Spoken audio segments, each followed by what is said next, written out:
Hi welcome back. ഇന്ന് വന്നിട്ടുള്ളത് എപ്പോഴത്തെയും പോലെ തന്നെ ഡെയിലി വ്ളോഗായിട്ടാണ്. ഇതിൽ ഇന്നത്തെ കുറച്ച് വിശേഷങ്ങളൊക്കെ ഞാൻ ഷെയർ ചെയ്യുന്നത്. വീഡിയോ മൊത്തത്തിൽ കണ്ടുനോക്കിയിട്ട് ഇഷ്ടമാകുന്നുണ്ടെങ്കിൽ ഒന്ന് സബ്സ്ക്രൈബ് ചെയ്യാൻ മറന്നുപോലെ ലൈക്കും കൂടി ചെയ്യണം കേട്ടോ. അപ്പം നമുക്ക് വീഡിയോയിലേക്ക് പോവാം.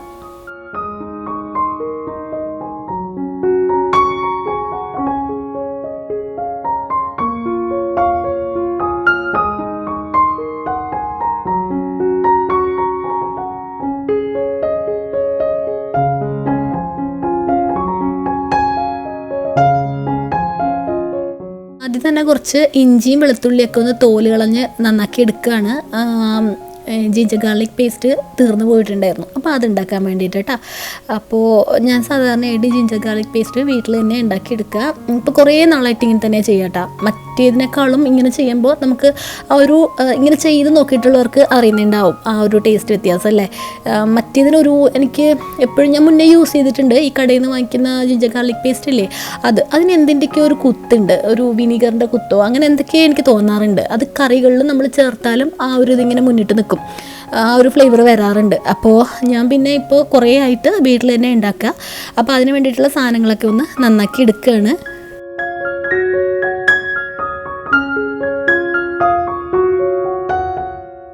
പിന്നെ ഉണ്ടല്ലോ, ജിഞ്ചർ ഗാർലിക്ക് നന്നാക്കാനായിട്ട് എനിക്ക് ആളെ കിട്ടിയിട്ടുണ്ട്.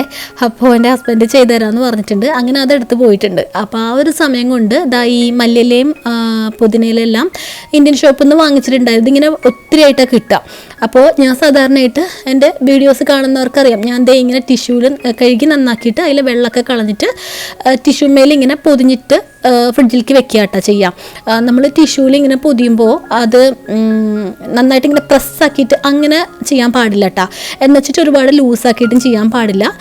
ഇങ്ങനെ ചെയ്തിട്ടുണ്ടെങ്കിൽ ഒരുപാട് നാൾ കേടുകൂടാതിരിക്കും. ഒരുപാട് കാലം കേടുകൂടാണ്ടിരിക്കും എന്ന് ഞാൻ ഉദ്ദേശിച്ചത് മാസങ്ങളോളമൊന്നും അല്ല കേട്ടോ.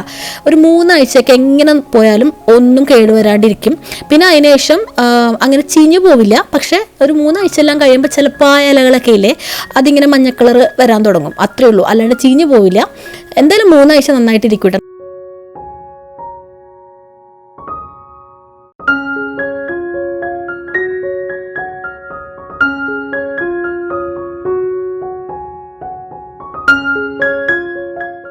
അപ്പോൾ ഇങ്ങനെ ടിഷ്യൂമേ റാപ്പ് ചെയ്തെടുത്തിട്ടുള്ള മല്ലിയും പുതിനയൊക്കെ ഞാൻ ഇതുപോലത്തെ കവറുകളിലാക്കിയിട്ട്, ഇത് ഞാൻ ഐക്കയിൽ വാങ്ങിച്ചിട്ടുള്ള ബാഗ്സ് ആട്ടോ, ഇതിലാക്കിയിട്ട് ഫ്രിഡ്ജിലേക്ക് വെക്കും. ഫ്രീസറിലേക്കല്ല, ഫ്രിഡ്ജിലേക്ക് വെക്കും. നമ്മൾ ആ വെജിറ്റബിൾസൊക്കെ സ്റ്റോർ ചെയ്യുന്ന ഭാഗമില്ലേ, അവിടേക്ക് വെക്കും. ചില സമയത്തില്ലേ ഞാനിങ്ങനെ വെജിറ്റബിൾ സ്റ്റോർ ചെയ്യുന്ന കണ്ടെയ്നേഴ്സിലാക്കിയിട്ടും വെക്കും കേട്ടോ. പക്ഷേ വെള്ളത്തിൻ്റെ ഇത് ഒട്ടും പാടില്ല. അങ്ങനെ ആയാലും അത് പെട്ടെന്ന് കേടുവരും. അപ്പോൾ ഇഞ്ചിയും വെളുത്തുള്ളിയൊക്കെ നന്നാക്കി കിട്ടിയിട്ടുണ്ട്. ഇതിപ്പോൾ ഞാനൊന്ന് കഴുകിയതിന് ശേഷം അതിലെ വെള്ളമൊക്കെ ഒന്ന് പോകാനായിട്ടൊന്ന് വെക്കുകയാണ്.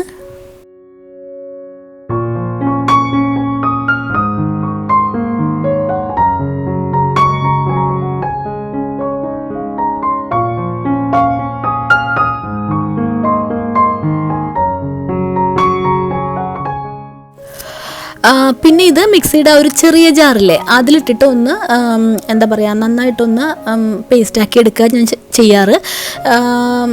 ഇതൊന്ന് കുറച്ച് ഒരു പ്രാവശ്യം ഇതൊന്ന് ക്രഷ് ആകുമ്പോഴേക്കും ഞാൻ കുറച്ചെടുത്തിട്ടൊന്ന് മാറ്റൂട്ടാ. ഇങ്ങനെ ചതച്ച ഇഞ്ചി വെളുത്തുള്ളി ചില റെസിപ്പീസിനൊക്കെ അത് വേണമല്ലോ, അതെടുക്കാൻ വേണ്ടിയിട്ട് ഞാൻ കുറച്ചെടുത്തൊന്ന് മാറ്റിയതാണ്.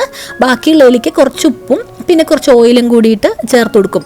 കുറച്ച് ഓയിലെന്ന് പറയുമ്പോൾ ഒരു 1-2 ടീസ്പൂൺ ഇട്ടാൽ അതിൽ കൂടുതൽ ചേർക്കില്ല. അതും കൂടി ചേർത്തതിന് ശേഷം നന്നായിട്ട് പേസ്റ്റ് പോലെ അരച്ചെടുക്കും. അങ്ങനെയാണ് ചെയ്യുക. പിന്നെ ഉണ്ടല്ലോ, ഞാൻ ഈ ഒരു ജിഞ്ചർ ഗാർലിക് പേസ്റ്റ് ഉണ്ടാക്കുമ്പോൾ എപ്പോഴും ഞാൻ ഇഞ്ചിൻ്റെ അളവ് കുറവും വെളുത്തുള്ളീൻ്റെ അളവ് കൂട്ടിയിട്ടും എടുക്കുക.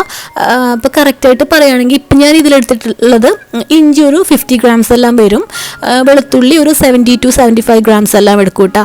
അങ്ങനെയാണ് ചെയ്യുക. എനിക്ക് അങ്ങനെ ചെയ്യുമ്പോഴാണ് കൂടുതൽ ടേസ്റ്റായിട്ട് തോന്നാറ്. എനിക്ക് തോന്നുന്നു നമ്മുടെ കേരള റെസിപ്പീസിനൊക്കെ അത് തന്നെയാണ് നല്ലതെന്ന് തോന്നാറുണ്ട് കേട്ടോ.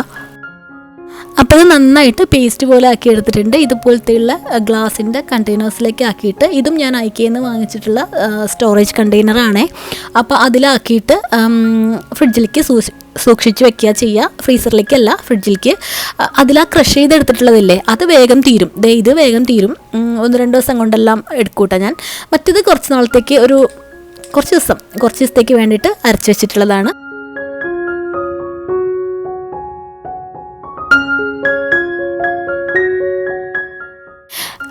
ഇനിയിപ്പോൾ കുറച്ച് ഈ ഒരു സ്പൈസൊക്കെ വെക്കുന്ന ഈ ഒരു റാക്കൊന്ന് ക്ലീൻ ചെയ്ത് എടുക്കാനുണ്ട്. ഇന്ന് ഉച്ചയ്ക്ക് കുറച്ച് ഹെവി കുക്കിംഗ് ആണ്. ഞാൻ നമ്മുടെ നാടൻ ചോറും കൂട്ടാനൊക്കെ വെക്കാമെന്നൊക്കെ കരുതുന്നുണ്ട്. അപ്പോൾ അതിന് മുന്നേ ആയിട്ട് ഈ ഒരെണ്ണയിലെ ഇതൊന്ന് ക്ലീൻ ചെയ്തെടുക്കുകയാണ്. ഇതിൽ ഈ സ്പൈസസ് എപ്പോഴും ഇങ്ങനെ എടുക്കുകയും വെക്കുകയൊക്കെ ചെയ്യണ കാരണം തന്നെ ലീക്കാവും, ഇടയ്ക്കൊക്കെ അങ്ങോട്ടും ഇങ്ങോട്ടൊക്കെ വീഴും കേട്ടോ.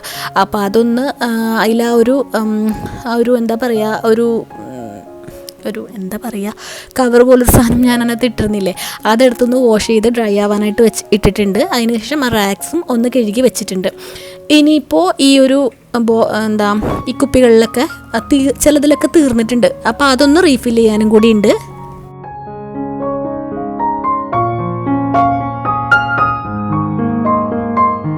അതിൻ്റെ ഒപ്പം തന്നെ കുറച്ച് സ്പൈസസ് ഒക്കെ പൊടിച്ച് വയ്ക്കാനും കൂടെ ഉണ്ടായിരുന്നു. പൊടിച്ചത് തീർന്നിട്ടുണ്ടായിരുന്നു.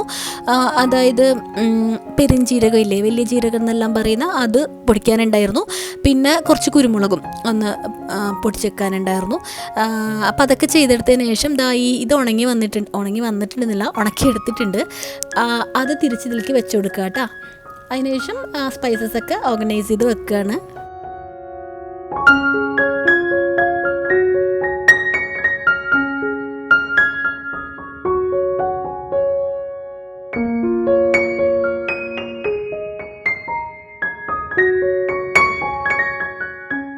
പിന്നെ ഈ ഒരു ഗ്രീൻ കളറും ഒക്കെയുള്ള ബോട്ടിൽസിലുള്ളത് ഇറ്റാലിയൻ ഹെർബ്സും അതുപോലെ തന്നെ പാപ്രിക്ക ഇങ്ങനത്തെയൊക്കെ സാധനങ്ങളാട്ടോ, സിനമൺ പൗഡർ ഇങ്ങനെയുള്ള കാര്യങ്ങളൊക്കെയാണ്. അതിപ്പോൾ ഞാൻ മറ്റേ കുപ്പിമേലേക്ക് ആക്കണില്ല, അതങ്ങനെ തന്നെ വെച്ചുകൊടുക്കുകയാണ്. പിന്നെ ഇത് ചില്ലി ഫ്ലേക്സ് ഇപ്പം ഉണ്ടാക്കിയെടുത്തതാണ്.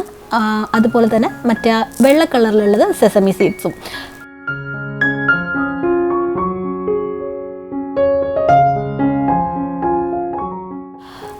ഇനിയിപ്പോൾ ഇപ്പോൾ ഇവിടെ 9:30 എല്ലാം നിങ്ങൾക്ക് ആ ക്ലോക്കിൽ കാണുന്നുണ്ടാവുമല്ലോ അല്ലേ, ഒരു 9:30 എല്ലാം കഴിഞ്ഞിട്ടുണ്ട്.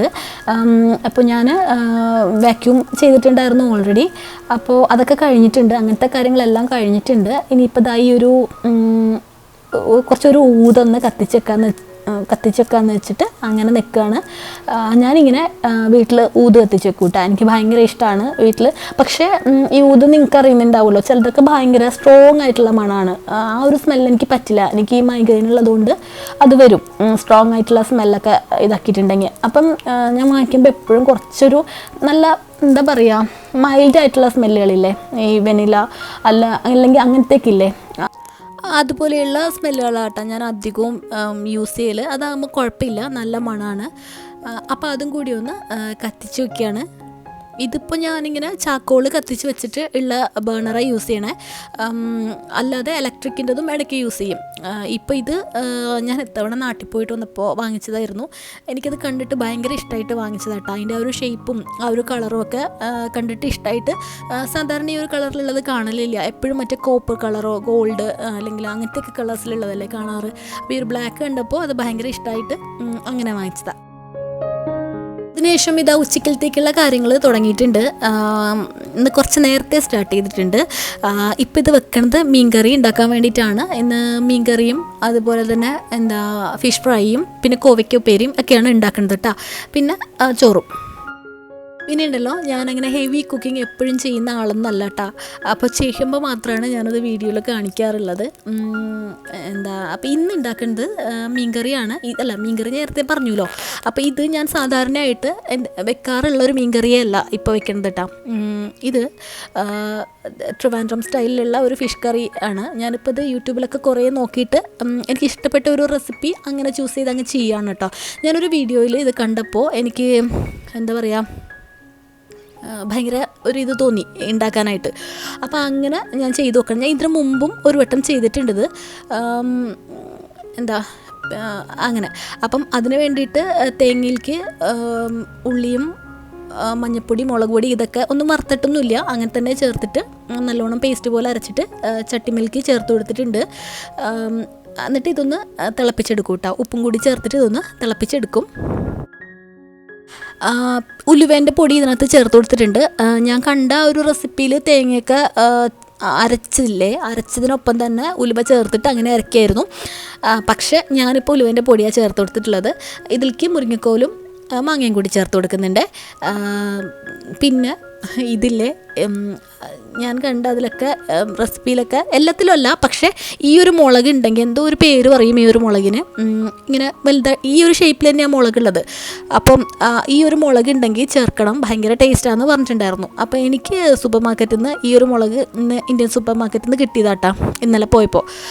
അപ്പോൾ ഇതിന് പക്ഷേ ഇത് മണമൊന്നുമില്ല, മണത്തോക്കിയിട്ട് മണമൊന്നുമില്ല, പക്ഷെ അതുപോലെയൊക്കെ തന്നെ ഷേപ്പിലൊക്കെ ഇരിക്കുന്ന കണ്ടപ്പം ഞാനങ്ങോട്ട് വാങ്ങിച്ചു ഇതിലേക്ക് ചേർക്കാമെന്ന് വെച്ചിട്ട്. അങ്ങനെ ഒരു 3 എണ്ണം അതും കൂടെ കട്ട് ചെയ്ത് ഇതിലേക്ക് ഇട്ട് കൊടുത്തിട്ടുണ്ട്. ഈ ഒരു മുളകിൻ്റെ പേര് നിങ്ങൾക്ക് അറിയുന്നുണ്ടെങ്കിൽ ഒന്ന് കമൻറ്റ് ചെയ്തോളൂ കേട്ടോ. എനിക്കൊന്ന് അറിയാനുള്ള ഒരു ക്യൂരിയോസിറ്റി ഉണ്ട്. എനിക്കറിയായിരുന്നു, ഞാനിത് കേട്ടതായിരുന്നു, പക്ഷേ ഇപ്പോൾ ഓർമ്മ കിട്ടണില്ല. എന്തോ കുറച്ചൊരു ഡിഫിക്കൽട്ടായിട്ടുള്ള ഒരു പേരായിരുന്നു അത്. പിന്നെ ട്യൂണയാണ് എടുത്തിട്ടുള്ളത്, ട്യൂണ ഫിഷാണ് എടുത്തിട്ടുള്ളത്. ഈ ഒരു മീൻകറിക്ക് ഈ ഒരു ഫിഷ് അത്രേ ഏറ്റവും നല്ലത്. അപ്പം പിന്നെ ഞാനിത് കിട്ടിയപ്പം എന്തായാലും ഉറപ്പിച്ചു ഈ ഒരു കറി തന്നെ ഉണ്ടാക്കാമെന്ന്. പിന്നെ ഉണ്ടല്ലോ, ഇതിൽ തിരുവനന്തപുരത്തുള്ളവർ ഈ ഒരു മീൻകറി എൻ്റെ ഒരു വീഡിയോ കാണുന്നുണ്ടെങ്കിൽ, ഞാൻ ഈ കാണിക്കുന്ന പൊട്ടത്തരാണെങ്കിൽ റിയലി സോറി. ഞാൻ കുറേ വീഡിയോസൊക്കെ കണ്ട് എല്ലാം കൂടെ മിക്സ് എന്ന് വെച്ചിട്ട് ഒരു റെസിപ്പി ഫോളോ ചെയ്തിട്ടില്ല. പല വീഡിയോസ് കണ്ടതിന് ശേഷം ഒരെണ്ണമല്ല പല വീഡിയോസ് കണ്ടതിന് ശേഷം അങ്ങ് ഉണ്ടാക്കുകയാണ് കേട്ടോ. ചിലരൊക്കെ മാങ്ങ മാത്രം ചേർത്തിട്ടാണ് ഉണ്ടാക്കുന്നത്, ചിലരൊക്കെ മുരിങ്ങക്കോല് മാത്രം ചേർത്തിട്ടാണ് ഉണ്ടാക്കുന്നത്, അങ്ങനെയൊക്കെ. ചിലർ ഈ ഒരു മുളക് ചേർക്കണമെന്ന് പറയുന്നുണ്ടായിരുന്നു. അപ്പോൾ എനിക്കെല്ലാം കൂടി കിട്ടിയപ്പോഴേക്കും ഞാൻ എല്ലാം കൂടി ഒരുമിച്ചിട്ടിട്ടാണ് ഉണ്ടാക്കുന്നത്. അപ്പോൾ തിരുവനന്തപുരത്തുള്ളവരൊക്കെ ഇത് കാണുന്നുണ്ടെങ്കിൽ ഇതാണോ തിരുവനന്തപുരം സ്റ്റൈലിലെ ഫിഷ് കറി എന്ന് പറയണമെന്ന് വെച്ചിട്ട് അങ്ങനെ കളിയാക്കാനൊന്നും പാടില്ല കേട്ടോ. ഞാനത് ആദ്യമായിട്ട് ഉണ്ടാക്കണതാണ്. സോറി, ആദ്യത്തെ തവണയല്ല, 2ാമത്തെയോ 3ാമത്തെയോ തവണയാണെന്ന് തോന്നുന്നു. പക്ഷേ 3 തവണയും ഞാൻ വ്യത്യസ്തമായിട്ടാണ് ഉണ്ടാക്കിയിട്ടുള്ളത്. ഞാൻ പറഞ്ഞില്ലേ, ഇന്നിപ്പോൾ എല്ലാതും കൂടെ എനിക്ക് കിട്ടി, ഇപ്പോൾ എല്ലാം കൂടി ചേർത്ത് കൊടുത്തിട്ടുണ്ട്. ഞാനിത് 2 തവണ ഉണ്ടാക്കിയപ്പോഴും എനിക്ക് ഭയങ്കര ഇഷ്ടപ്പെട്ടു കേട്ടോ. അതിൻ്റെ ഒരു ടേസ്റ്റ് വേറൊരു ടേസ്റ്റാണ് ഇതിന്. വീട്ടിലൊക്കെ ഇങ്ങനെ തേങ്ങ അരച്ച മീൻ കൂട്ടാൻ ഉണ്ടാക്കലുണ്ട്, പക്ഷേ അത് ഇങ്ങനെയല്ല, കുറച്ചൊന്ന് വ്യത്യാസമാണ്. അപ്പോൾ ഇതാ മീൻകറിയൊക്കെ റെഡി ആയിട്ടുണ്ട്. അവസാനം ഇതിലേക്ക് കുറച്ച് വേപ്പിലയും നമ്മുടെ വെളിച്ചെണ്ണയും കൂടിയിട്ട് ഒഴിച്ചു കൊടുക്കുന്നുണ്ട്. ഇത്രയേ ഉള്ളൂ കേട്ടോ. ഇനിയിപ്പോൾ ഇത് അടച്ചു വയ്ക്കും.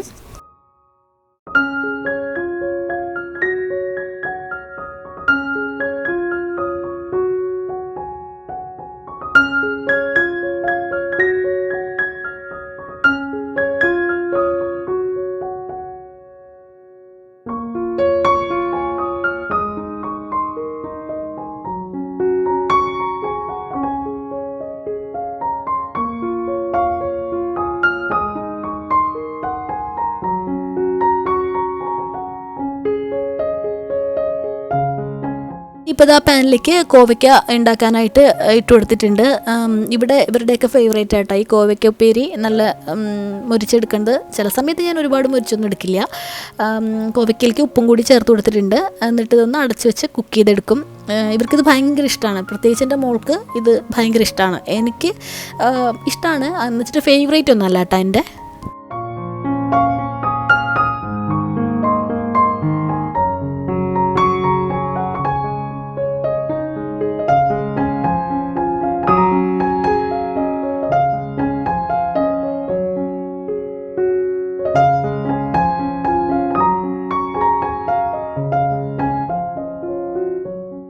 അപ്പോൾ അതവിടെ അടച്ചു വെച്ചിട്ടുണ്ട്. ഇനിയിപ്പോൾ ഇപ്പുറത്തെ ബർണറിൽ ഞാൻ മീൻ വറുത്തെടുക്കാൻ വേണ്ടിയിട്ടുള്ള ഓയിൽ ഒഴിച്ചു കൊടുക്കുകയാണ്. പാനിലേക്ക് ഓയിൽ ചേർത്ത് കൊടുക്കുകയാണ്.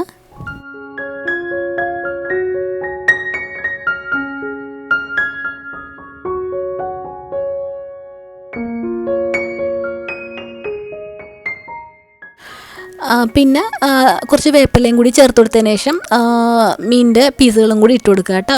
ഇതും നേരത്തെ കാണിച്ച മീൻ തന്നെയാണ്, ട്യൂണയിലെ, അത് തന്നെയാണ് വറുക്കാനും എടുത്തിട്ടുള്ളത്.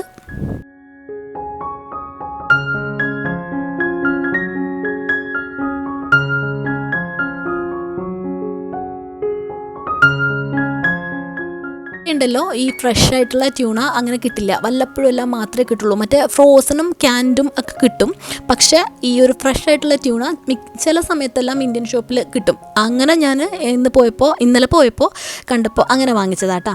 അപ്പോൾ മീനിൻ്റെ പീസുകളും കൂടെ ഇതിലേക്ക് ചേർത്ത് കൊടുത്തിട്ടുണ്ട്.